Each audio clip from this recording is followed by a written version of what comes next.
All right, with Coop, which is what you go by, right? With right. It's on posting on Lambo Clone, Kit Central, Google Plus, 100mpgmotors.blogspot.com. All right, that's what I couldn't remember was your blog. It's Blogspot. I'm glad you can remember. It's all Google-based stuff. Yeah. Right. Yeah.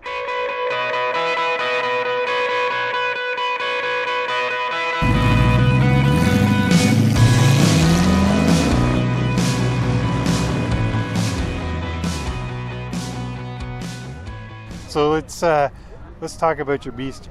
Why did you start? Why this car? Right. So originally a Fiero 85 model Fiero GT that was stretched and chopped in a DNR Gen 1 or Gen 2 body, whichever it is, was sitting on it. So it was 10K for the rolling chassis, and this all started back when the wife asked me what car would I like to have of any car ever, and I said a Diablo, and then I said, well, I don't want to have to take care of adjusting the valves and replacing the clutch, and I like every line on the Diablo. There isn't a bad line for me on the car, every angle I like. So I thought, well, I'd like everything else to be GM, so it's cheap parts, easy to work on. I can take care of it myself. Go down and the it just corner has the Diablo body to it. So I said I'd like a kit car. She said, well, go get yourself one. So 2 days later, I borrowed a buddy's trailer. 2 days later. And I went after it, and she said, what are you doing? But here it is, all these years later. So that was like 16 years ago. Oh. So now I finally, slowly but surely, amassed all the components, and just in assembly mode the last 3.5 years I've been building it. And in this past year, went from a rolling chassis to a drivable chassis. This motor, and you got to tell me about that. It's right. Amazing. So it's a 95 Trans Am motor, LT1. It was originally 530 at the wheels, so it's supercharged at 12 pounds of boost. Pulled the supercharger off and put fumes to it. So all the fuel injectors are disconnected, the fuel line's disconnected. There's a different throttle body on it that's passed through now. There aren't any throttle plates there. And the air path follows all the way around through an intercooler, water-to-air intercooler. But instead of chilled water, we're actually heating that.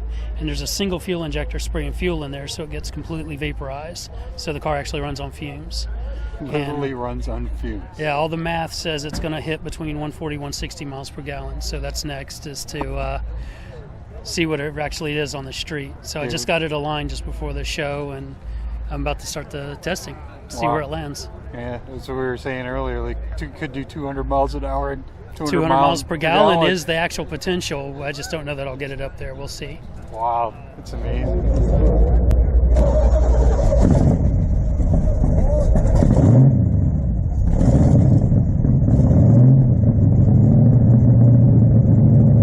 No way.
Pretty sweet. So what are you using for gearboxes? Is that? It's out of a 05 Pontiac G6, 6-speed. Nice. Okay. The F40. Yeah. And it's still got the original 4-speed shifter from the Fiero, which is the right pattern for reverse and all that business. The difference being that the 4-speed was only split in between 2 fore and aft slots. Now it's 3, so when you move it left right to go between the gears, it's really close together. All the electronics in here that you created and everything, right? Right. So how does, just, from the basic principle, getting the vapors and into the engine, how does that work? So there's 2 Arduino computers. One has the job of firing the fuel injector, the other maintains the temperature in the box. and then there's both dumping data through a Raspberry Pi that can be put out on the screen.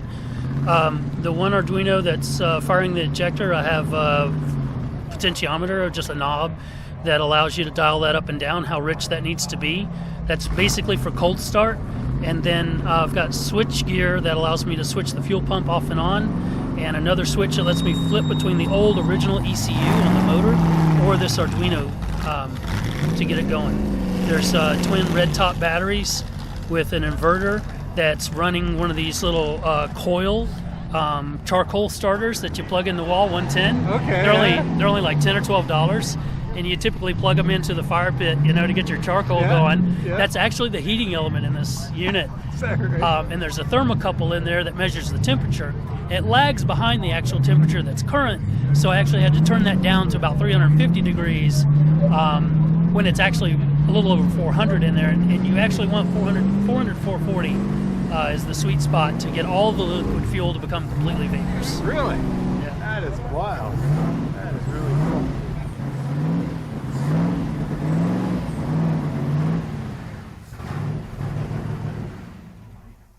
You're good. Up next we got Jim's blue or purple Diablo. I'm not sure if it's blue or purple, but whatever the color is, I really like it. It's striking. I don't know why I have a fondness for it.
Well, as you can see, we made the 6-hour trip back home. Car's fine. We had no issues other than a broken strap on the way down, which is right in the hills of Pennsylvania, which is a bit scary, but luckily I checked the straps and sure enough we had a spare. Got us by. Picked up some bigger ones for the way home, which was a hell of a trip. We just took a different route home just to see some different scenes, and it was some big hills. Anyways, we made it, and so did the U-Haul. And it was a great show. 2017 Carlisle was really good. It was great to see Ron's car there. That thing is unbelievable.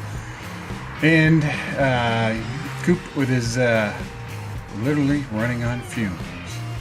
That was really cool. And I'm interested to see how that turns out when it's all finished and gets it running. So he's just getting started too.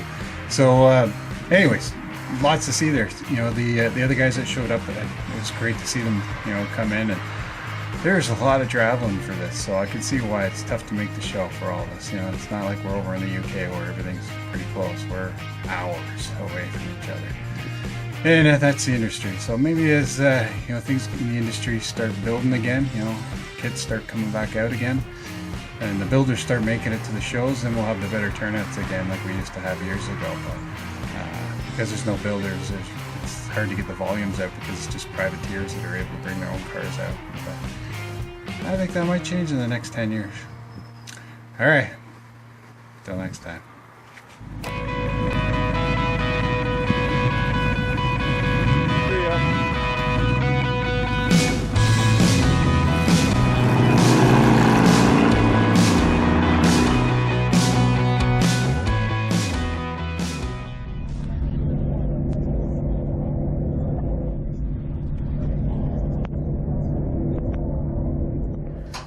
Somebody got the crap job.